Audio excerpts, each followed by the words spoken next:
Hello everyone, welcome to environment lecture. आज के इस वीडियो में बात करेंगे हम लोग कि दुनिया में जो भी इम्पोर्टेंट इन्वायरमेंट रिलेटेड ऑर्गेनाइजेशंस है उसे स्टडी करेंगे, चाहे वो स्टॉकहोम कॉन्फ्रेंस हो, UNFCCC हो, CBD हो, रियो अर्थ समिट हो, सभी के बारे में हम लोग आज पढ़ेंगे। ये कहानी स्टार्ट करेंगे हम लोग 1972 से और एंड होगी हमारी 2023 जो प्रेजेंट अभी चल रहा है। यहाँ पे जो रिपोर्ट अभी रिसेंटली में IPCC की 3rd रिपोर्ट आई है, उस रिपोर्ट तक हम लोग बात करेंगे। देखो, एक चीज़ क्या है, क्या मेरा मानना ये है कि आप किसी चीज़ के बारे में जानते हो व्हाट, तो व्हाट से अधिक इम्पोर्टेंट है व्हाई एंड हाउ। ये चीज़ पहले तो क्यों पढ़े, और सबसे पहले क्यों इन्वायरमेंट से रिलेटेड इंसान ने बात करना कब शुरू करा और क्यों शुरू करा, उसके पीछे हिस्ट्री क्या थी, उसे जानने के लिए हम लोग 2 मिनट समझते हैं बैक से कि क्या क्या हुआ जो पहली बार दुनिया के सभी देश मिलके एक साथ 1972 में जो बैठे स्टॉकहोम कॉन्फ्रेंस में। इससे पहले क्या हुआ था। देखो, एक लेडी थी, उसका नाम था आपको Raquel Carson. Here is her name, Raquel Carson. Raquel Carson ने एक बुक लिखा जिसका नाम था साइलेंट स्प्रिंग। पहले तो स्प्रिंग क्या होता है। स्प्रिंग देखो, इन इंडिया में हम लोग स्प्रिंग वसंत ऋतु को कहते हैं, जिस ऋतु को ऋतुओं का राजा माना जाता है, और वो फरवरी मार्च के मंथ में, जबकि सर्दियाँ ख़त्म होती है और गर्मी प्रारंभ होने वाली होती है, तो बीच के पीरियड को पत्तों में नई नई कलियाँ खिलती है, नए नए लीव्स आते हैं, तो वो स्प्रिंग सीजन में। बट राकेल कार्सन ने लिखी है क्या कि स्प्रिंग साइलेंट है, स्प्रिंग बिल्कुल साइलेंट है, उसमें वो मनोरंजकता नहीं है। और इसने एक पिक्चर इसमें डाला, जिस पिक्चर में देखो कि ये रोज़ जो है रोज़ मुरझा के नीचे गिरा हुआ है। ठीक है, तो क्या इस बुक की में किसके बारे में क्या चीज़ लिखा था। इस बुक ने बताया क्या ना कि जो हम लोग जो फार्मर्स पेस्टिसाइड यूज कर रहे हैं उसकी बहुत ही हानिकारक इम्पैक्ट इन्वायरमेंट पे पड़ रही है। यदि आपको पेस्टिसाइड के बारे में नहीं पता हो तो देखो क्या होता है, जब फार्मर्स एग्रीकल्चर करते हैं तो क्या होता है कि कोई भी आप मान लो एक क्रॉप लगाया, सपोज करो कि राइस की हमारे पास इसमें क्रॉप लगाया, तो क्या होता है, इसमें क्या होता है, बैक्टीरिया अटैक करता है। तो इस बैक्टीरिया, वायरसेस, फंगस को इसको किल करने के लिए हम लोग क्या करते हैं, स्प्रे करते हैं, जिस स्प्रे से उस स्प्रे में जो जहरीली केमिकल्स होती है उसे पेस्टिसाइड कहते हैं। ठीक है, इस पेस्टिसाइड्स में एक पेस्टिसाइड होती है, इसी तरह का नाम है, जिसका नाम है इंडोसल्फान। ये पिक्चर है इंडोसल्फान का। और देखो, तो फार्मर तो क्या करते हैं, मान लो उसने उसकी उतनी प्रोटेक्शन में तो वो जाते नहीं है, उसके पास तो इवन चप्पल भी नहीं होता है, खाली हाथ है, चप्पल है, तो वो उसी हाथ से क्या किए, मान लो छिड़काव किए पेस्टिसाइड्स का खेत में, घर आए, उसकी कांटेक्ट बच्चों से हुई, और जिसकी वजह से आप देखो जो न्यू, या फिर हो सकता है कि कुछ पेस्टिसाइड्स बाय जो है क्या इसके सांस के द्वारा इसके अंदर चला गया होगा, तो जिससे क्या हो रहा है कि आने वाले जो जनरेशन्स का जन्म हुआ है, आप यहाँ पे देख सकते हो कितनी भयावह दृश्य है ये, जो कि बस एक इंडोसल्फान का था। ऐसी सभी पेस्टिसाइड्स पे एक रिसर्च वर्क करके राकेल कार्सन ने जो बुक लिखा साइलेंट स्प्रिंग में, वो बुक लिखा। इस बुक के लिखने के बाद पूरी दुनिया में हाहाकार मच गया, हर तरफ जो है तबाही आ गई। आपको पता है दुनिया में 2-4 ऐसे बुक हैं ना, जिस बुक के बाद दुनिया बिल्कुल अलग डायरेक्शन में सोचने लगी। जैसे कि एक बुक है, आपने शायद सुना ही होगा, कार्ल मार्क्स की एक बुक है, Das Kapital and communist manifesto.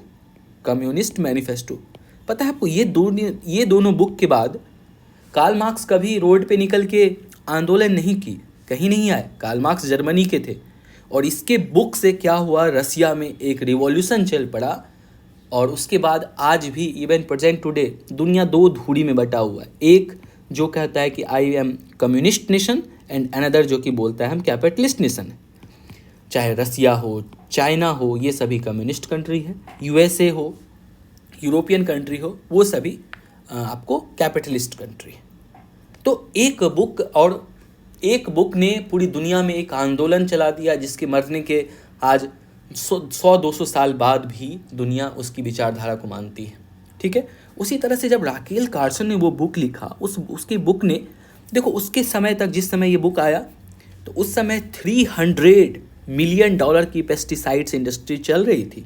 वो इसके बुक से हाईली इरिटेटेड हो गया मतलब इसकी बुक से, by quite women author. Rachel Carson इससे पहले भी बुक लिखी थी, the sea around us, the age of the sea, जो कि बेस्ट सेलर रही थी 1951 में। और प्रॉब्लम क्या हुआ देखो यहाँ से, कि कहता है क्या कि राकेल कार्सन के बुक ने एक कॉन्फ्लिक्ट पैदा कर दिया, जिस कॉन्फ्लिक्ट में उसके बाद वहाँ क्या होती है, meeting have been held in Washington and New York. समझ सकते हैं, एक बुक ने यूएसए में मीटिंग करवा दिया, मीटिंग हुई, स्टेटमेंट्स ड्राफ्ट किया गया, और कहता है क्या, मिड समर में, ड्रॉसी मिड समर में suddenly been enlivened by the greatest uproar in the pesticides industry. तो कहता है पेस्टिसाइड इंडस्ट्री में एक अप्रोड हो गया, कि मतलब सब कोई तहलका मच गया कि ये क्या आ गया है ना, जो कि हुआ मिस कार्सन के बुक से, ठीक है। और हेडिंग क्या था उस न्यूज़पेपर का, the silent spring is now noisy summer, मतलब जो स्प्रिंग साइलेंट थी वो अब काफ़ी नॉइजी समर हो गया है, काफ़ी हल्ला करने लगा है, तहलका मचाने लगा है। तो इसमें से जो सबसे प्रोमिनेंट पेस्टिसाइड्स के बारे में इन्होंने बात किया था वो था डीडीटी एंड इंडोसल्फान। आगे देखते हैं क्या इसके बाद।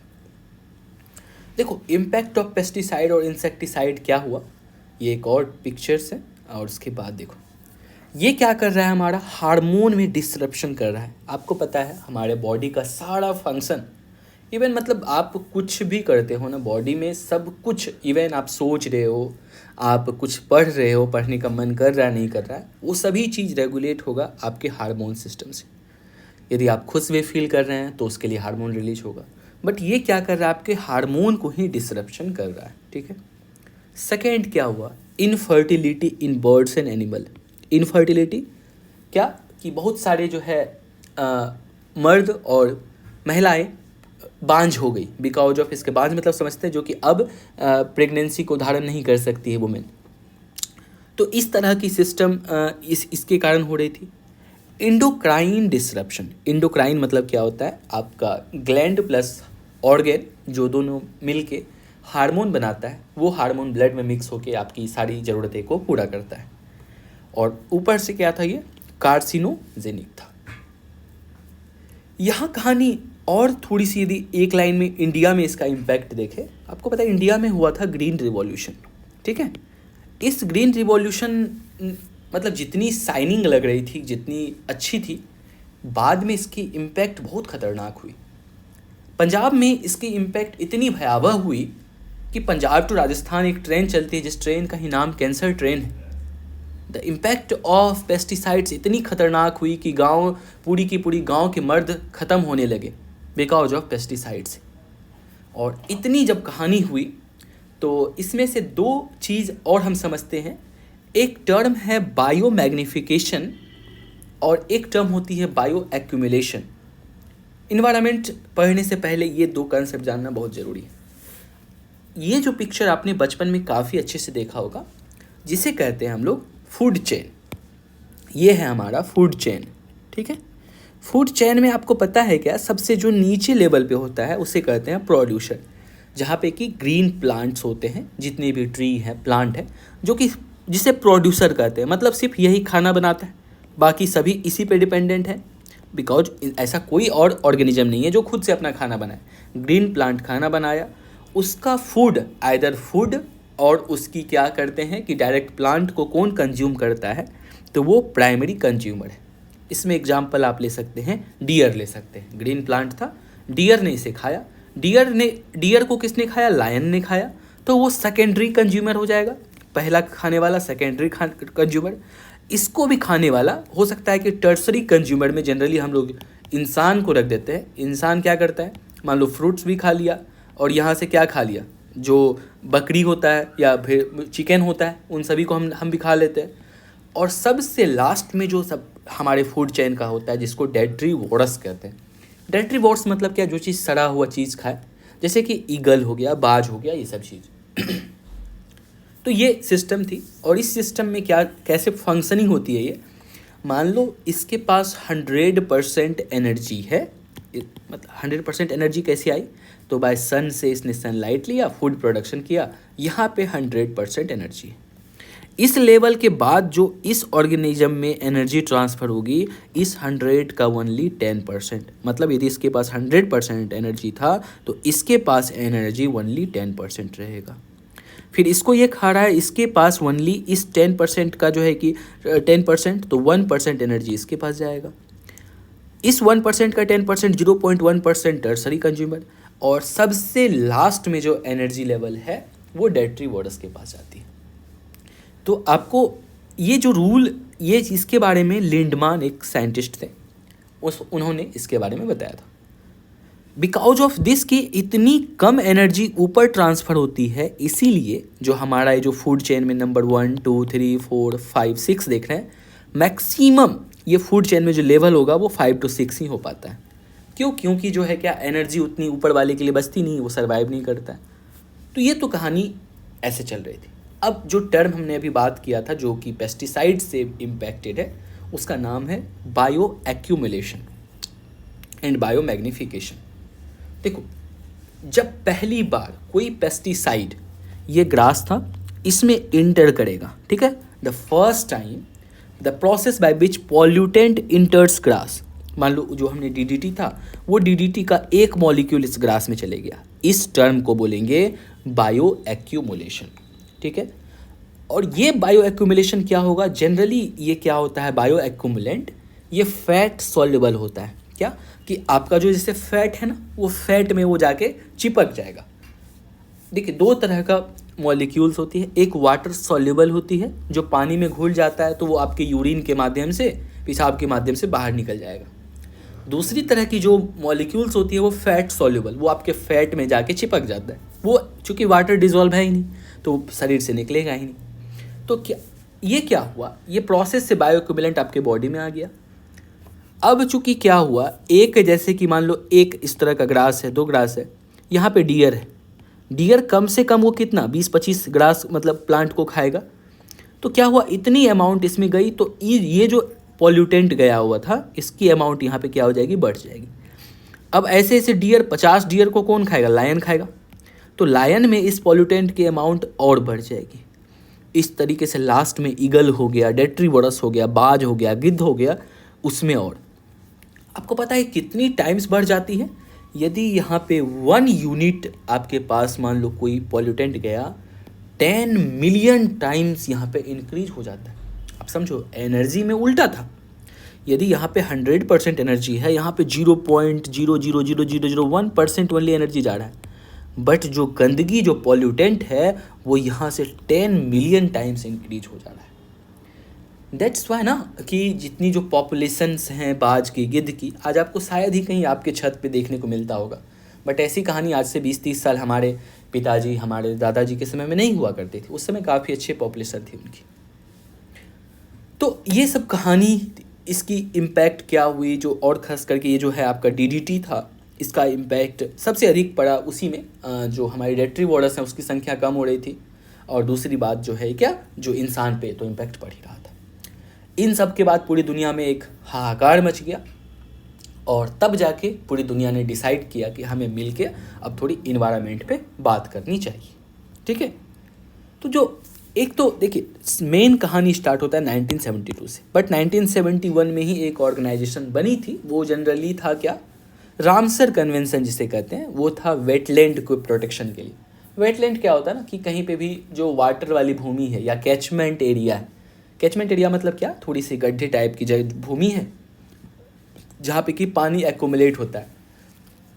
इसकी प्रॉपर डेफिनेशन है, हम ऐसे ही किसी गड्ढे को नहीं बोल सकते हैं कि वो वेटलैंड है। वेटलैंड डिसाइड करने की क्राइटेरिया है, वो हम लोग यहाँ पे भी नहीं देखेंगे, वेटलैंड जब पढ़ेंगे तो हम लोग समझेंगे। रामसर एक सिटी था ईरान में, जिसकी वजह से नाम पड़ा था रामसर कन्वेंशन। 2 फरवरी 1971 को वर्ल्ड वेटलैंड डे हम लोग सेलिब्रेट करते हैं 2 फरवरी को, और इसमें हम लोगों ने बात की। बट यहाँ पे इन्वायरमेंट से रिलेटेड अभी कुछ बात नहीं किया, वाटर कंजर्वेशन के लिए ये रामसर कन्वेंशन किया, और बाकी मेरीन ऑर्गेनिज्म कंजर्वेशन। मेन कहानी होता है स्टॉकहोम में पहली बार पूरी दुनिया के सभी लीडर्स मिलते हैं, और स्टार्ट होती है कहानी अब हमारा यहाँ से। कब मिले? 5 से 14 जून तक ये मीटिंग चली, जो कि स्टॉकहोम एक स्वीडन में है। तो इन्वायरमेंट से रिलेटेड ऑर्गेनाइजेशन का ये कुछ अच्छी चीज़ है क्या, जो जहाँ पे मीटिंग होती है उसी शहर के अकॉर्डिंग उसका नाम पड़ जाता है। तो स्टॉकहोम कॉन्फ्रेंस बोलते हैं, या स्टॉकहोम मीटिंग बोलते हैं, या स्टॉकहोम से डेक्लेरेशन भी बोलते हैं। और उस समय पहली बार दुनिया में इन्वायरमेंट रिलेटेड एक प्रोग्राम बना, एक ऑर्गेनाइजेशंस बना, जिसका नाम था UNEP, United Nation environment programme. United Nation environment programme, बाद में इसकी हेडक्वार्टर नैरोबी केन्या में बनाया गया। बात क्लियर है? स्टॉकहोम में सभी लोग बैठे और उसने UNEP बनाया। जो UNEP अक्सर आप अब कोई भी करंट अफेयर्स पढ़ते हैं वहाँ पे आप देखते होंगे UNEP। क्या था UNEP? पहली बार बैठा। और अर्थ प्रोग्राम हम जब बात कर रहे हैं, इसका मतलब है अर्थ के कंजर्वेशन के लिए बात करेंगे। आपको पता है ये मीटिंग को हमारी उस समय की prime minister madam Indira Gandhi थी। इंदिरा गांधी ने भी इस मीटिंग को अटेंड किया था। और इंदिरा गांधी ने जब इस मीटिंग को अटेंड किया, उसके बाद वो इंडिया आती है। और इंडिया आने के बाद आप देखिए कितनी ये रिलेटेड है। कोई भी चीज़ को जब हम लोग ऐसे पढ़ते हैं हैप्पैज़ार्ड मैनर में, तो हमें लगता है वो कैसे याद होगी। बट एक बार आप बिलीव मी, बिकॉज जैसे मैं एक साइंस का स्टूडेंट हूँ, आपको पता है इससे पहले हम लोगों ने एक कंप्लीट मेडिएवल की हिस्ट्री को एक पेज में कवर किया, फिर गुप्ता एम्पायर को 1 पेज में कवर किया। थोड़ी सी आप यदि उसमें थोड़ी सी साइंटिफिक मेथड लगा देते हो तो वो आसान हो जाता है याद करना भी, और आपके माइंड में भी रहता है। तो जब मैडम प्राइम मिनिस्टर वहाँ से आई तो मेजर चेंजेस दिखी। क्या हुआ? ईयर देखिए 1972, 72, 73 और 76। 72 में इसने वाइल्ड लाइफ प्रोटेक्शन एक्ट लाया, जैसे इंडिया में आई कि कैसे वाइल्ड लाइफ को प्रोटेक्ट किया जाए। और इसी के तहत जो है वाइल्ड लाइफ प्रोटेक्शन एक्ट के तहत ही हम लोग नेशनल पार्क बनाते हैं, बायोस्फीयर रिजर्व बनाते हैं। ये सभी काम हमने प्रोटेक्शन, वाइल्ड लाइफ को ही प्रोटेक्ट करनी है। सेकेंड, मैडम जी ने क्या किया कि इसने प्रोजेक्ट टाइगर लॉन्च किया। आज भी प्रोजेक्ट टाइगर की सेंसस आती है, आप उसे पढ़ते हैं। तो इसने टाइगर को उसके बाद as a national animal declare कर दिया और उसकी पॉपुलेशन को सुधारने के लिए प्रयास किया गया। एक समय था इंडिया में जब टाइगर की पॉपुलेशन बहुत डिग्रेड हो चुकी थी। अब तो हमने काफ़ी उसमें प्रोग्रेस किया, तो हमने नेशनल प्रोजेक्ट टाइगर लॉन्च किया। और उसके बाद क्या किया? ये दोनों ही से नहीं हुआ, फिर उसके बाद हमने 42nd कॉन्स्टिट्यूशनल अमेंडमेंट किया, जिसमें कि आर्टिकल 48A हम अपने DPSP में इंट्रोड्यूस किए। DPSP पता है हमारा कॉन्स्टिट्यूशन में जैसे कि फंडामेंटल राइट है, इसके बाद DPSP है, इसके बाद फंडामेंटल ड्यूटी है। इसमें 48A में क्या डाला? Added to protect and improvement and to safeguard forest and wildlife. Wildlife को प्रोटेक्ट करनी है, उसे सेव करनी है। फंडामेंटल ड्यूटी में ऐड किया आर्टिकल 51A, जिसमें कि हमने बताया आर्टिकल 51A फंडामेंटल ड्यूटी है एडेड टू ओरिजिनल कॉन्स्टिट्यूशन। पूरी की पूरी फंडामेंटल ड्यूटी को ऐड किया गया। पहले हमारे कॉन्स्टिट्यूशन में फंडामेंटल ड्यूटी नहीं थी। और उसी 51A के G वाले पार्ट आर्टिकल में, जैसे आर्टिकल 51 हो गया, उसका सब सेक्शन A, इसका सब सेक्शन ABCD, तो G वाले सेक्शन में क्या डाला? Protect and improve the natural environment and wildlife to have comparison for environment. ठीक है, कि हम सभी को एक ड्यूटी दिया गया कि आपको इन्वायरमेंट को प्रोटेक्ट करनी है। फंडामेंटल ड्यूटी में डाला ताकि स्टेट इसके लिए रिलेटेड कानून लाए। देखो, जब भी DPSP लाते हैं, DPSP होता है किसके लिए? ये एक स्टेट की ड्यूटी है। स्टेट मतलब चाहे वो कोई भी, मतलब स्टेट मीन्स डेफिनेशन यहाँ पे स्टेट मतलब ये नहीं हो कि आपका स्टेट जो हो गया, जैसे कि हो गया पंजाब हो गया, हरियाणा हो गया, UP हो गया, ऐसे स्टेट नहीं। मीन्स स्टेट मतलब गवर्नमेंट, चाहे वो सेंट्रल गवर्नमेंट हो सकता है। उनको एक तरह से वो दिया गया कि मिशन आपको इस पर रिलेटेड लॉ बनानी है। और बाकी हम लोगों के लिए क्या हुआ? हम लोगों को भी ड्यूटी दिया कि आपको अपने इन्वायरमेंट की प्रोटेक्ट करनी है। हम लोग जिसकी बात कर रहे थे, जिसकी बात राकेल कार्सन ने बुक में की थी पेस्टिसाइड्स के इम्पैक्ट पे, तो इन सभी चीज़ को इस मीटिंग में बैन कर दिया गया। DDT को, ऐसे टोटल 12 ऐसे पेस्टिसाइड थे जिसे उन्होंने डर्टी डजन कहा। डर्टी डजन, इसको बैन कर दिया गया। और 2011 में पता है इंडोसल्फान को इस लिस्ट में डाला गया। 2011 में इंडोसल्फान को इस लिस्ट में डाल दिया गया।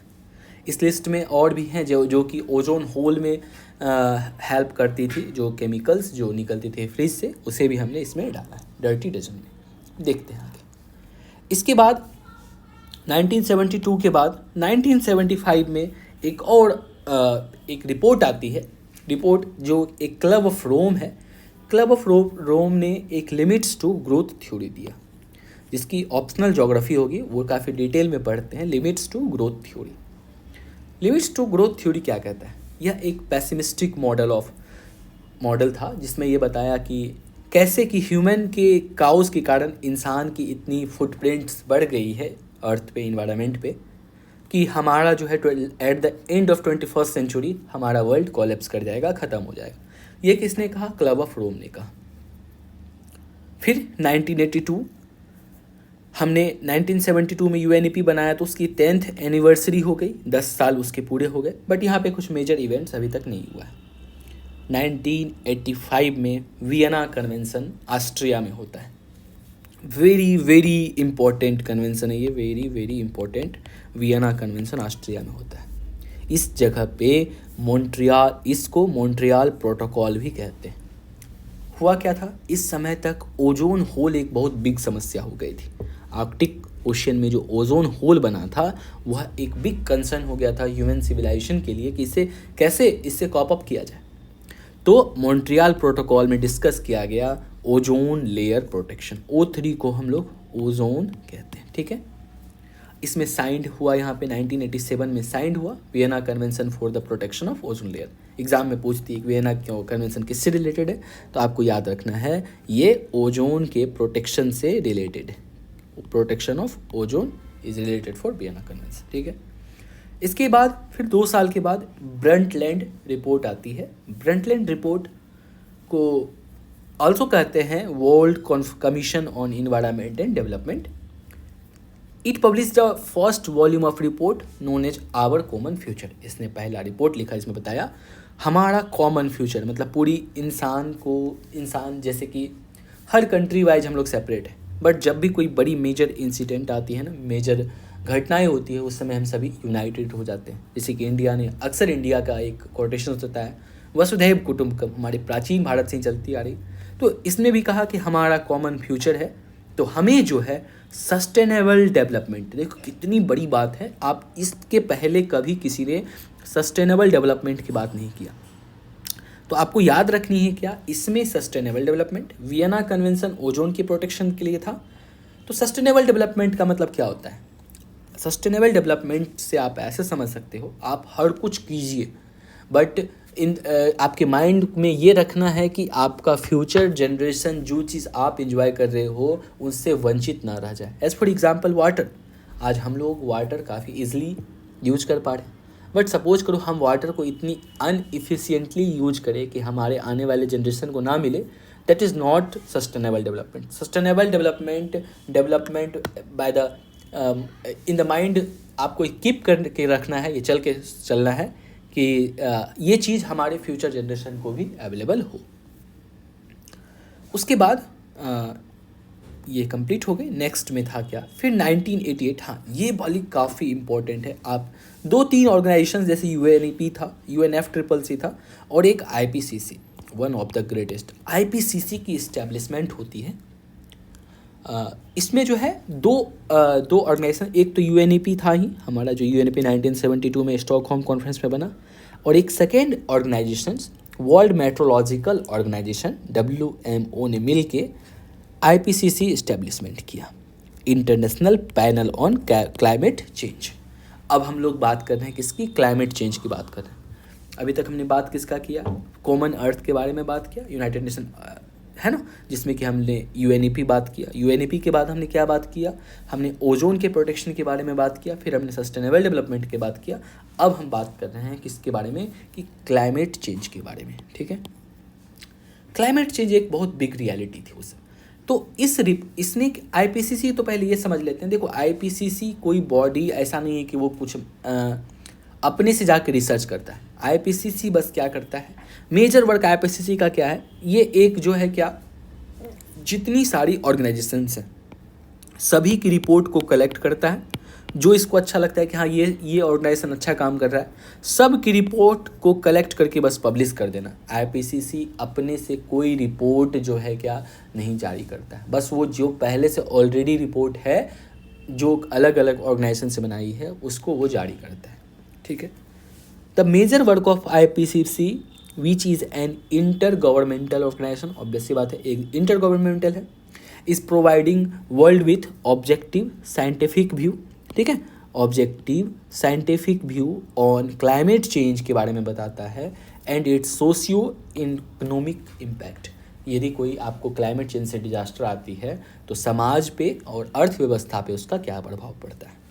Major work of IPCC to assess risk of human induced climate change, कि ये बताएगा कि ह्यूमन के कारण ह्यूमन जनरेटेड क्लाइमेट चेंज क्या हो रहा है, पोटेंशियल इसकी इम्पैक्ट क्या हो सकती है फ्यूचर में, it's possible option to mitigate and prevention, उससे मिटिगेशन कैसे करें और प्रिवेंशन कैसे करें, ठीक है। जो बात अभी हम बात कर रहे थे कि IPCC neither work for climate change neither monitor climate change, ये इसका काम नहीं, ना ही मॉनिटर करेगा ना उसके लिए काम करेगा, ओनली ये पब्लिश रिपोर्ट करती है, publish literature about climate change, ठीक है, वो भी सब जगह से कलेक्ट कर करके। The work of IPCC is to produce report so that UNFCCC can work to establish the greenhouse gas. UNFCCC के बारे में अभी हम लोग पढ़ते हैं कि ये इसकी रिपोर्ट किसको हेल्प करती है, UNFCCC को, और वो इस पे चलती। अब देखो हमारे पास सबसे पहली ऑर्गेनाइजेशन कब बात की थी, 1972 में स्टॉकहोम कॉन्फ्रेंस हुआ था पहली, उसकी 20वीं एनिवर्सरी थी, 20 साल हुई, 10वीं एनिवर्सरी में हमने कुछ नहीं किया था, बट 1992 में जब हमने 20th एनिवर्सरी सेलिब्रेट किया हमारे वर्ल्ड इन्वायरमेंट डे का, UNEP का, हमने जब 20th एनिवर्सरी किया स्टॉकहोम कॉन्फ्रेंस, दिस कॉन्फ्रेंस को हमने बोला UNCED, United nation conference on environment and development, UNCED। इसे दूसरा नाम और भी कहते हैं, रियो समिट भी कहते हैं, बिकॉज ये रियो दी जेनेरो में हुआ था, और इसे अर्थ समिट भी कहते हैं। बहुत इंपॉर्टेंट है 1992 का समय, इसमें आप देखिए कितनी सारी ऑर्गेनाइजेशंस इस समय निकल के आई। कब हुआ, 3 to 4 जून 1992 में हुआ, जनरली जून मंथ में ही होता है। इस समय अब देखिए क्या क्या चीज़ का इस्टेब्लिशमेंट होती है। एक तो ग्लोबल इन्वायरमेंट फैसिलिटी, GEF जिसे आप कहते हैं, ग्लोबल इन्वायरमेंट फैसिलिटी इस्टेब्लिश किया गया, ठीक है। ये वर्क करता है अंडर वर्ल्ड बैंक के थ्रू। क्या होता है GEF, ग्लोबल इन्वायरमेंट? यह एक तरह का फाइनेंशियल इंस्टीट्यूशन की तरह काम करता है, फाइनेंशियल मैकेनिज्म करता है। आपको पता है क्या, देखो क्या हुआ कहानी, अब से जो जब भी क्लाइमेट चेंज की बात होती है ना, मामला फंस के एक ही जगह निकलती है, चाहे अभी तक जितनी कॉन्फ्रेंस हुई है। अभी रिसेंटली में COP26 हुआ जो कि ग्लासगो में हुई थी, COP26 और COP27 मोस्ट रिसेंट है, और ये कहानी कब की, 1992 की। मतलब देखो क्लाइमेट चेंज पे मुद्दा तभी फंसता है जब बात आती है पैसे की। दो देश हैं दुनिया में, दो ग्रुप ऑफ कंट्री हैं, एक तो जो डेवलप्ड है, सेकेंड जो डेवलपिंग है। डेवलप्ड कंट्री मुश्किल से कितने हैं, 20-30 होंगे, ऑलमोस्ट 30 मान लेते हैं, जिसमें कि USA हो गया, सारे यूरोपियन कंट्री हो गए, है ना, उसके बाद जापान हो गए, ये सभी डेवलप्ड कंट्री हैं। तो डेवलप्ड कंट्री देखो क्या किया है, 1600 से जब से इंडस्ट्रियल रिवॉल्यूशन हुआ, फ्रॉम 1600 ऑनवर्ड टू 1900 ऑलमोस्ट कहते हैं, इसने खूब सारा मतलब इन्वायरमेंट को पॉल्यूट किया, ज़बरदस्त पॉल्यूट किया, बड़ी बड़ी इंडस्ट्री चलाई, कोयले की सारी यूजेस कर ली, नया टेक्नोलॉजी बना लिया। अब आज वो ज्ञान दे रहा है कि भैया जो है क्या इन्वायरमेंट पे जो है क्या, अब जो है तुम लोग क्या करो, इन्वायरमेंट प्रोटेक्शन पे ध्यान दो और कोयले वगैरह सबका यूज़ मत करो। लेकिन डेवलपिंग कंट्री कहता है भैया हम तो अभी तक जो है क्या इसमें हमारा तो योगदान ही नहीं था उसमें, वो पॉल्यूशन क्रिएट करने में, और हमने तो अभी तक कोई इंडस्ट्री भी डेवलप नहीं किया है, हम अभी तो डेवलप ही हो रहे हैं, और आप हमें कहते हो क्या, आप जो है क्या कि तुम बंद करो। एक तो आप ये जानिए आज भी इतनी डेवलपमेंट के बाद इंडिया अपनी जो इलेक्ट्रिसिटी है उसकी 50% ऑलमोस्ट कोल से गेन कर रही है। मेजर सोर्स है, समझ सकते हैं, 50% हम अपनी एनर्जी आज भी कोल से बना रहे हैं, और वो कह रहा है क्या कोल बंद कीजिए, और उसने तो बेनिफिट उठा लिया। तो इंडिया कहता है देखो, या डेवलपिंग कंट्री देखा है बोलता है देखो तुम एटलीस्ट, तब यदि ऐसा चाहते हो तो एटलीस्ट मुझे क्या दो, टेक्नोलॉजी दो, जैसे जो सेफेस्ट एनर्जी है उसके लिए तो टेक्नोलॉजी चाहिए ना। जैसे मान लीजिए अभी क्या है सबसे बेस्ट एनर्जी का सोर्स आपके पास जो है क्या, nuclear powered fuel. Nuclear powered fuel से हम लोग टरबाइन एनर्जी करके जनरेट करके इलेक्ट्रिसिटी बनाते हैं। और सेकेंड क्या है, इलेक्ट्रिक व्हीकल्स है जहाँ से कि हम फॉसिल फ्यूल्स को कम कर सकते हैं। मेजर सोलर पावर है। इन सभी सिस्टम के लिए आपको चाहिए, इन दोनों के लिए तो चाहिए lithium ion battery, plus nuclear power के लिए चाहिए आपको न्यूक्लियर टेक्नोलॉजी, प्लस जो है क्या एंड न्यूक्लियर फ्यूल्स जो यूरेनियम वगैरह हुआ, प्लूटोनियम हुआ, ये सब चाहिए। बट इनके लिए टेक्नोलॉजी देने के लिए डेवलप्ड कंट्री तैयार नहीं है। और उसके बाद क्या कि डेवलपिंग कंट्री का ये भी कहना होता है आप लोगों ने तो बहुत पैसा कमा लिया, कुछ हमें पैसा भी दो ताकि हम उससे रिलेटेड क्या करें, इन्वायरमेंट रिलेटेड ढेर सारी कुछ हम और वो बना पाए। जो है कि जैसे कार्बन सिक्वेस्ट्रेशन मेथड होता है, वो क्या होती है कि जैसे कोई फैक्ट्री है वहाँ से कार्बन निकलती है, उस कार्बन को आप क्या करते हो, कैप्चर करके ग्राउंड में जाके सिक्वेस्ट्रेट कर देते हो। ऐसी मतलब पॉल्यूशन से फाइट करने के लिए सिंपल सी वन लाइन में बात करें तो डेवलपिंग कंट्री बोलता है कि हमें कुछ पैसे दो, और बार बार जो है ना ये डेवलप्ड कंट्री मुकर जाता है, बोलता है ना ये सब ठीक है, चलो बात करेंगे अच्छा लेकिन पैसा नहीं देंगे, जिसकी वजह से ये चल ही नहीं पा रहा है। तो पहली बार हमने इसीलिए GEF बनाया, ग्लोबल इन्वायरमेंट फैसिलिटी, जो कि बात कर रहा था 4 एरियाज़ पे, climate change, biodiversity, international water, ozone depletion के बारे में बात कर रहा था। और इस एरिया में यदि डेवलपिंग कंट्री को पैसे चाहिए तो उसे दिया जाएगा, ठीक है।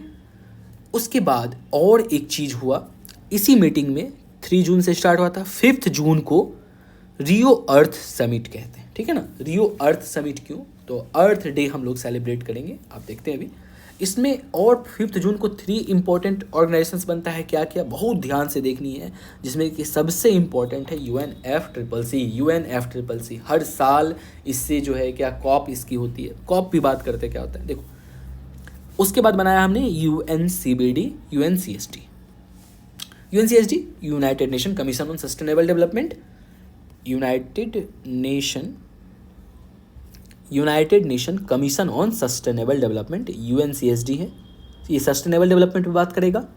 CBD है, common but differentiated responsibility, UNCBD, common but differentiated responsibility.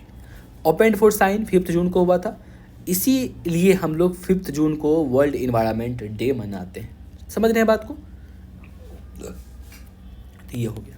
CBD क्या क्या CBD का इंपॉर्टेंट है, Nagoya, Cartagena, IGC, COP11 CBD जो कि हमारे इंडिया में हुआ था। देखो अब से हम लोगों के पास हमेशा आएगा COP, COP1, COP2, COP3। हम लोग PT 365 जब पढ़ेंगे, इसके बाद की लेक्चर PT 365 ही होगी। तो देखो इसमें जो पहली ही जो आर्टिकल है ना, इसकी जो फर्स्ट आर्टिकल है वो बात करता है आपको, देखो यहाँ से IPCC हमने तो अभी देख लिया। IPCC के बाद क्या कर रहा है, COP27, COP26, मतलब COP हर आपको मतलब छोड़ेगा नहीं, ठीक है ना। हर साल न्यूज़ में आएगा, एवरी टाइम न्यूज़ में आएगा, ये यहाँ पे भी आप देख सकते हैं। IPCC की रिपोर्ट हमने देखा। अब पढ़ने में जो मज़ा आएगा, वेरी इजी लगेगा ये पढ़ने में, समझ में आएगी कि क्या हम पढ़ रहे हैं। देखो तो COP होती क्या है, आपको पता है क्या, प्राइम मिनिस्टर हमारे देश के होते हैं या जो प्रेसिडेंट जो होते हैं, president prime minister in any country, उसकी काफ़ी बिजी शेड्यूल्ड होती है ना। और ऐसा थोड़ी है क्या वो हर मतलब जितनी सारी, और अभी तो देखा आपने, ये तो अभी हमने 5-6 पढ़ा है, सबकी मीटिंग्स होगी, उसके लिए काम करना होगा। तो क्या वो हमेशा हर मीटिंग में जा पाएंगे? यदि वहाँ हर मीटिंग में ये इन्वायरमेंट पे डिस्कस करेंगे तो देश की जो मुद्दा और भी हैं, डेवलपमेंटल मुद्दा है या गवर्नेंस की मुद्दा, वो कौन संभालेगा उसको? तो इसके लिए क्या किया गया, एक समाधान किया गया जो कि कॉन्फ्रेंस ऑफ पार्टी। उसमें से बोला क्या, इसमें कौन कौन रहेंगे, देखो ब्यूरोक्रेट्स रहेंगे, साइंटिस्ट रहेंगे, मिनिस्टर्स रहेंगे, NGO की मेंबर रहेंगे, ये सभी मेंबर मिलके आपस में बात करेंगे। No need to go prime minister and president and decide every each matter, कि वो वही हर चीज़ में डिसाइड करेंगे। एक्चुअली पीएम और प्रेसिडेंट से अधिक नॉलेज तो होती है ना, मान लो कि NGO वाले मेंबर को वो बहुत उस पर रिसर्च करते हैं, साइंटिस्ट को उससे अधिक, तो इन सब मेंबर को भी तो शामिल करना है। तो इन सब को शामिल करके एक जो ग्रुप बनती है उसे कॉन्फ्रेंस ऑफ पार्टी कहते हैं। और ये कॉन्फ्रेंस ऑफ पार्टी ऐसा नहीं कि ये COP होगा तो सिर्फ UNFCCC का ही होगा, ये इसका भी हो सकता है, कोई भी ऑर्गेनाइजेशन का कॉन्फ्रेंस ऑफ पार्टी हो सकता है जो जाएगा डिस्कस करेगा। UNFCCC का फुल फॉर्म क्या है? United Nation framework for combat climate change. UNFCCC, मैंने गलत तो नहीं बोल दिया? United Nation framework for UNFCCC। Wait a second, I think UNFCCC।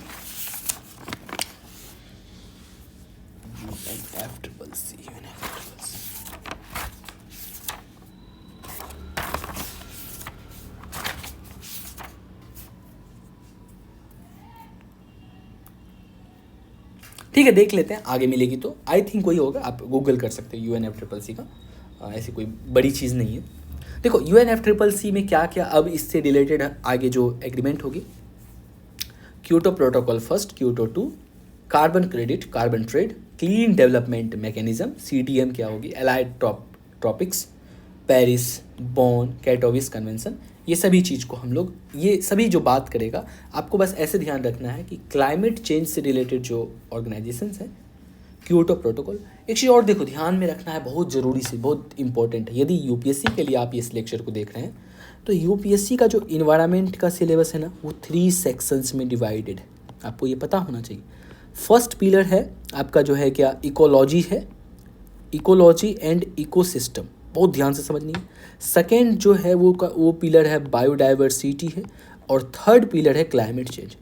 Climate change का मेजरली यूज कहाँ पे है, आपको मेंस में से अधिक, सबसे अधिक क्वेश्चन पूछती है, और पीटी में ऑर्गेनाइजेशन से क्लाइमेट चेंज सबसे ज़्यादा क्वेश्चन बायोडाइवर्सिटी से रहता है, 8 to 10 क्वेश्चन इससे रहता है, 3 to 4 क्वेश्चन, 5 to 6 क्वेश्चन आपको क्लाइमेट चेंज से रहेगा। तो ये बात ध्यान में रखनी है कि ये 3 पिलर है। तो हम लोग अभी क्लाइमेट चेंज से रिलेटेड ऑर्गेनाइजेशन देख रहे हैं, ये अभी वाली UNFCCC, जो कि हमेशा बात करेगा कार्बन ट्रेड, कार्बन क्रेडिट, ये सब क्या होता है हम लोग डिटेल में समझते हैं आगे, ठीक है।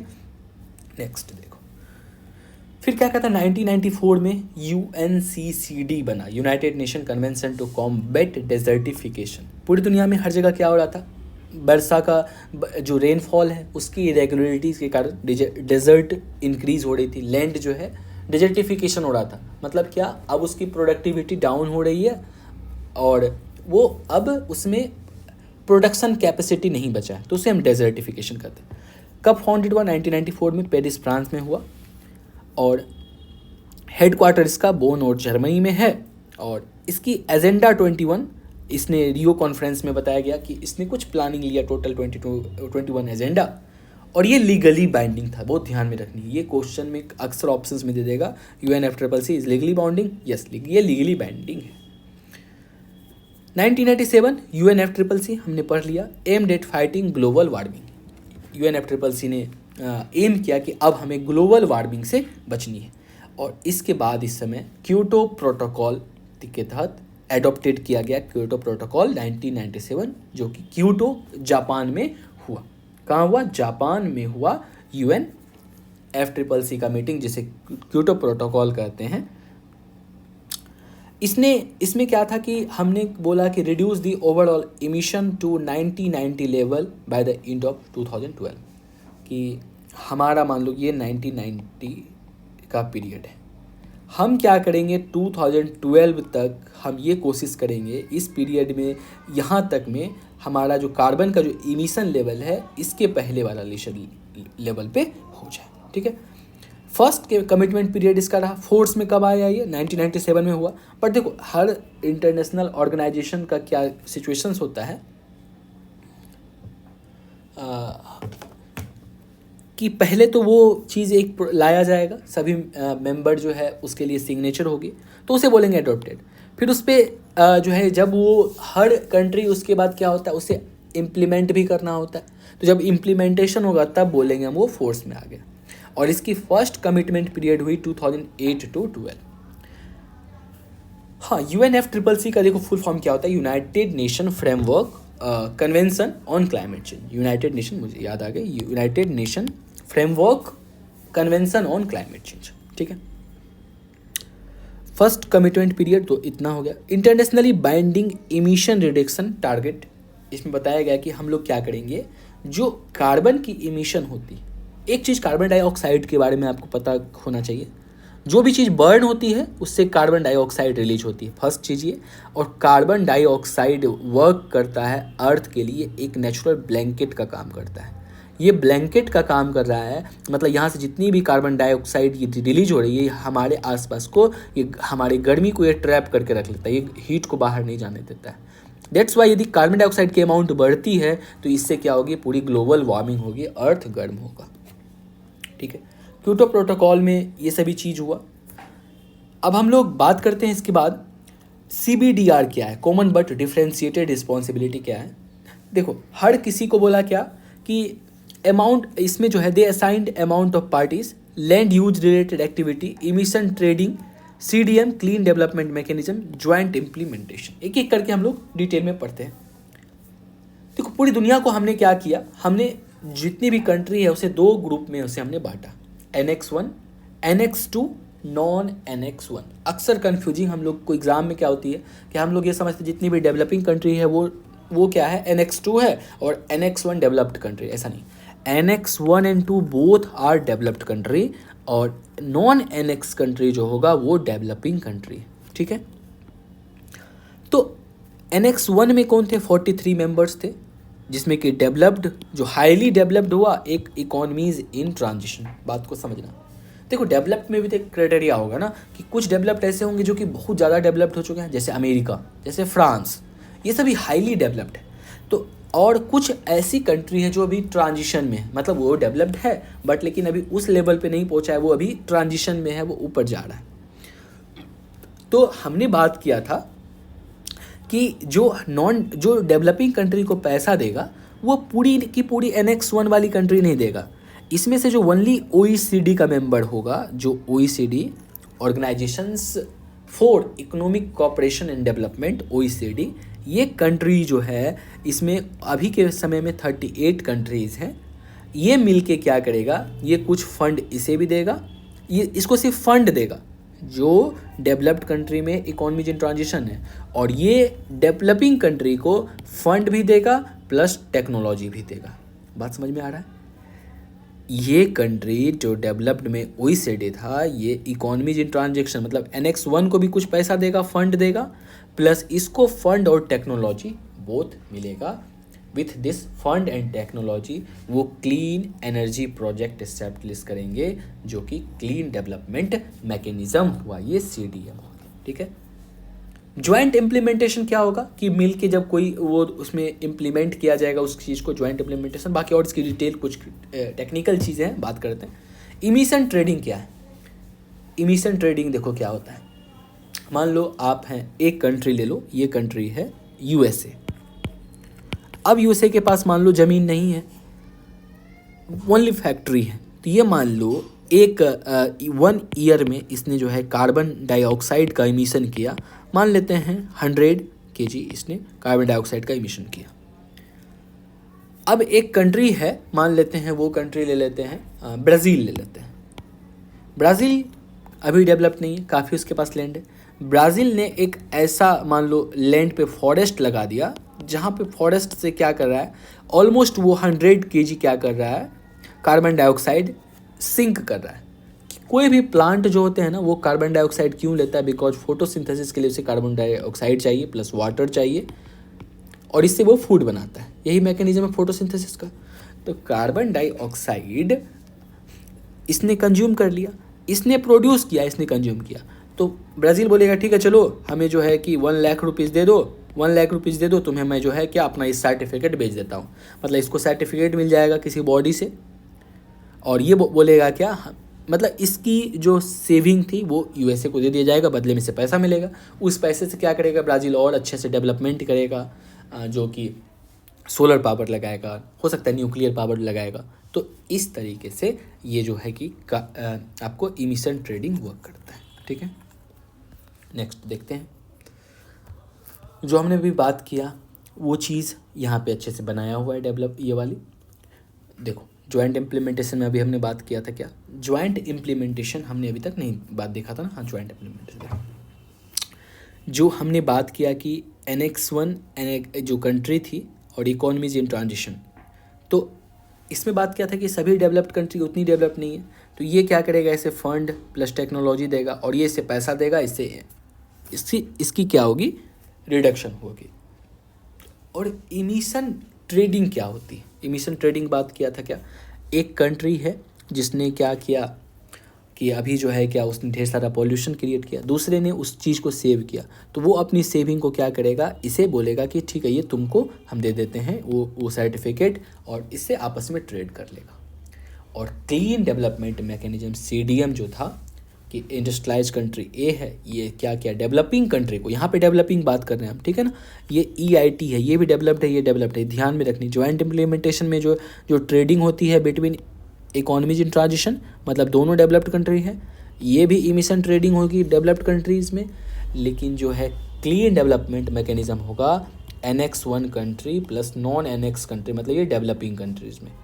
ये फंड प्लस टेक्नोलॉजी देगा, यहाँ पे कोई प्रोजेक्ट लगाया जाएगा, उस प्रोजेक्ट से जितनी अमाउंट ऑफ प्रोजेक्ट हो सकता है कि पेड़ लगाने की ही प्रोजेक्ट हो, जितनी कार्बन की अमाउंट कम होगी वो सर्टिफिकेट इसे दे दिया जाएगा। बात समझ रहे हो, इसने पैसा दिया, यहाँ फैक्ट्री लगा, इसने क्या किया, रिड्यूस हुआ, उसका सर्टिफिकेट मिलेगा जिस कंट्री ने इसे फंड दिया। इसे कहते हैं CDM, क्लीन डेवलपमेंट मैकेनिज्म। ये क्योटो प्रोटोकॉल का आर्टिकल 6 में मेंशन था, ये 17 में, ये आर्टिकल 12 में मेंशन था, बट इसे याद बिल्कुल नहीं रखना है। 1 CER सर्टिफिकेट इमिशन रिडक्शन जो होती है, एक सर्टिफिकेट में कितना, यदि 1 टन कार्बन डाइऑक्साइड को आप रिड्यूस करते हो तो आपको 1 CER का सर्टिफिकेट मिलता है, ठीक है। अब आप उसे ट्रेड कर सकते हो, उसे बेच सकते हो। बहुत ध्यान में रखनी है। आई थिंक कुछ भी इसमें प्रॉब्लम नहीं हुआ होगा इसको समझने में, बहुत अच्छे से डायग्राम बना हुआ है जो कि क्लियर आपको हो जाएगा। आपको थोड़ी सी पढ़ना है इसे और खुद से नोट्स बना लेनी है। 2002 में WSST world summit on sustainable development हुआ, इम्पोर्टेंट नहीं है। 2005 में 11th कॉप हुई, देखो UNFCCC का 11th मीटिंग हुआ, जिसमें कि RED पे बात किया गया, first proposed by coalition for rainforest nation. और ये भी उतनी, अब चूंकि हमारे लिए रेलेवेंस नहीं रह सकती, ये भी बाली रोड मैप है, इंपॉर्टेंट अभी के लिए नहीं है। आप इसे पढ़ सकते हैं, जब आपको एक बार देख लेना है ओवरव्यू करके कि क्या क्या कैसे हमारा फंक्शंस आगे चल रहा था। 2009 में कोपेनहेगन एकॉर्ड हुआ, और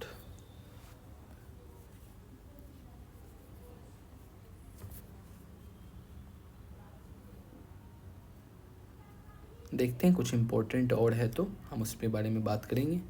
लीमा नहीं, हाँ ये बहुत इंपॉर्टेंट है, पेरिस क्लाइमेट कॉन्फ्रेंस। इसकी बात अभी भी जब भी होती है, एक्चुअली पेरिस में जो है क्या, हमने उस समय टारगेट लिया था क्या कि ग्लोबल एवरेज टेम्परेचर जो है उसको हमें बिलो 2 डिग्री सेल्सियस रखनी।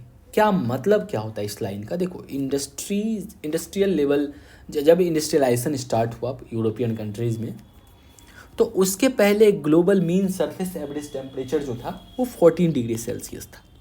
मीन टेम्परेचर की बात कर रहे हैं, आप बोलोगे अरे अभी तो 40 डिग्री हो जाता है, वो मीन नहीं है। मतलब पूरी की पूरी कभी होता है तो -5 भी तो रहता है, 5 डिग्री भी तो रहता है, 10 डिग्री भी तो रहता है, सबको जब आप मीन कीजिएगा पूरी अर्थ पे तो वो टेम्परेचर ऑलमोस्ट 14 डिग्री सेल्सियस था। साइंटिस्ट का कहना है हमें इसे 2 डिग्री के रेंज, मतलब 16 डिग्री से कम रखनी है, ठीक है। और लिमिट करना है हम जो है मैक्सिमम, मतलब 1.5 तक में ही रह जाए। यदि इतना रहेगा तो ठीक है, अदरवाइज फिर जो है कि दुनिया में बहुत तहलका मच सकता है। पेरिस क्लाइमेट कॉन्फ्रेंस ने एक चीज़ दिया, NDC, अक्सर आप सुनते हैं नेशनली डिटरमाइंड कंट्रीब्यूशन। NDC में क्या कहा, NDC में कहा क्या, नेशनली डिटरमाइंड, हर देश को बोला आप भैया खुद से बोलिए कितना आप कम कीजिएगा, आप पे कोई प्रेशर नहीं है, आप जो बोलिएगा कि हाँ चलो मैं 5 टन कार्बन डाइऑक्साइड कम करूँगा हर साल, तो वो आप ही डिसाइड करो। तो पेरिस क्लाइमेट कॉन्फ्रेंस में नेशनली डिटरमाइंड कंट्रीब्यूशंस पे बात हुआ, और ये वाली कि हम ये टेम्परेचर लिमिट को इतना रखेंगे। बहुत इंपॉर्टेंट 2 लाइनें याद रखना है। 2016 मार्क्री क्लाइमेट कॉन्फ्रेंस हुआ, कोई इंपॉर्टेंट नहीं है। 16, 17 भी बोन भी इंपॉर्टेंट नहीं है। एंड नेक्स्ट वन जो है कैटोविस हुई, फिर digital earth summit, not important. 25th conference, not important, काफ़ी पुराना हो चुका है। 2020 UN summit, United nation biodiversity summit था, ये भी काफ़ी पुरानी हो चुकी है, नॉट इम्पोर्टेंट। हाँ इसके बारे में थोड़ी सी आपको जानकारी रखनी है। COP26 UNFCCC, जिसमें कि देखो ये 2020 में होना था, बट आपको पता है क्या, ये जो है क्या हमारे पास उस समय कोविड पीरियड चल रहा था, तो कोविड होने के कारण हमने 2020 का कैंसिल नहीं हुआ, COP26 को 2020 में नहीं हुआ। फिर 2021 में 2021 में अभी रिसेंटली कुछ दिन पहले हम लोग 1 साल पहले ग्लासगो यूनाइटेड किंगडम में जगह है ग्लासगो, वहाँ पे ये मीटिंग COP26 हुई। और COP26 में जो है क्या कुछ आउटकम्स जो देखने को मिला हमें, उसमें क्या बोला गया, फर्स्ट एवर डिसीजन, पहली बार कहता है कि ऐसा डिसीजन लिया गया, first ever decision to explicitly target action against fossil fuels. इसने बात किया कि फॉसिल फ्यूल्स पे जो है ना, इसने अब जो है कि टारगेटेड क्या बोला, इसमें बोला फेज डाउन करना है अनअबेटेड कोल। क्या मतलब फेज डाउन, और दूसरा कहता है phase out inefficient fossil fuels subsidies. देखो फेज डाउन का मतलब क्या होता है, किसी चीज़ को अब उसको कम करना, और ये अनअबेटेड कोल क्या होता है। देखो कोल को आप क्या कर सकते हो, थोड़ी सी प्रोसेस्ड करके आप यदि कोल कर देते हो तो कोल बहुत कम स्मोक क्रिएट करता है, बहुत कम कार्बन डाइऑक्साइड रिलीज करता है, जो कि इन्वायरमेंट के लिए थोड़ी सही हो जाती है। अनअबेटेड कोल डायरेक्ट लाया हमने माइनिंग करके और वो कोल को झोंक दिया आग में, वहाँ से निकल रही है एनर्जी, आग निकल रही है, बट उससे पॉल्यूशन काफ़ी होता है। तो ऐसा कहा गया कि जो अनअबेटेड कोल है ना, उसको फेज डाउन अब कम करना है। ये भी फेज डाउन कैसे हो पाया, इंडिया का इसमें बहुत बड़ा इंपॉर्टेंट था कि प्राइम मिनिस्टर जी इसमें हमारे चाह रहे थे क्या कि वो लोग तो बिल्कुल इसको फेज आउट करने में था। फेज आउट मतलब कंप्लीटली अब इसको ख़त्म करनी है, एक टाइम लो इसे ख़त्म करो। फेज डाउन मतलब होता है ठीक है हम इसको कम करेंगे लेकिन अभी थोड़ा चलने दीजिए, जैसे चल रहा है। ये इंडिया का, बिकॉज देखो इंडिया की सबसे बड़ी नीड है, हमारे पास टेक्नोलॉजी नहीं है, उसके बाद उतनी हमारे पास यूरेनियम की रिसोर्स भी नहीं है, मतलब जो भी हमें न्यूक्लियर फ्यूल से एनर्जी चाहिए हमारे पास रिसोर्स है नहीं, रेडियो एक्टिव मटेरियल्स हैं नहीं उतनी, और जो है क्या जो हम बैटरी रिलेटेड जो अभी बात कर रही है, इलेक्ट्रिक कार, इलेक्ट्रिक मोटर्स, वो भी हम नहीं कर सकते हैं बिकॉज हमारे पास लिथियम की भी नहीं है। लेकिन अभी एक बहुत गुड न्यूज़ चला है, क्या जम्मू कश्मीर में कुछ मिला है, तो वो हम देखिए, होप सो यदि वहाँ से निकल जाए तो बहुत अच्छी बात है। और बात उसके बाद क्या बोला कि जो देखो फॉसिल फ्यूल्स पे जो सब्सिडी पूरी दुनिया के हर गवर्नमेंट सब्सिडी देते हैं, सब्सिडी मिलने से क्या होता है, आपको वो चीज़ बहुत सस्ते में मिलती है तो आप बहुत मस्ती से पूरा यूज़ करते हो। तो जो कहता है फॉसिल फ्यूल्स पे जो सब्सिडी है ना, उससे बिल्कुल ख़त्म करनी है, कुछ नहीं सब्सिडी देनी है फॉसिल फ्यूल्स पे। और इसने बोला कि इंटरनेशनल कार्बन मार्केट को फाइनलाइजेशन करने के लिए, आपको पता है मैंने ही बात किया था कि इस स्टार्टिंग में कि वो तो हमने कर दिया था, CDM कार्बन ट्रेडिंग मैकेनिज्म कर दिया, बट क्या था कि कंट्री, डेवलपिंग कंट्री ना फंड और टेक्नोलॉजी देने को तैयार था, ना ही वो सर्टिफिकेट ले रहा था, जो जैसे चल रहा है सिर्फ चल रहा है। लेकिन इस समय बोला गया COP26 में कि इसे करना है अब फाइनली। और COP27 UNFCCC 2022 में हुआ अल शेख में, जो कि इजिप्ट में है, इजिप्ट का एक शहर है अल शेख, वहाँ पे हुआ। और ये हम लोग अभी रिसेंट में PT365 2023 की आ चुकी है, तो वहाँ से हम लोग इसको कवर करेंगे। तो फिर मिलते हैं इस लेक्चर में, जो कि नेक्स्ट लेक्चर होगा PT365 का। Hope so you inspired the lecture. Till then bye bye, thank you so much.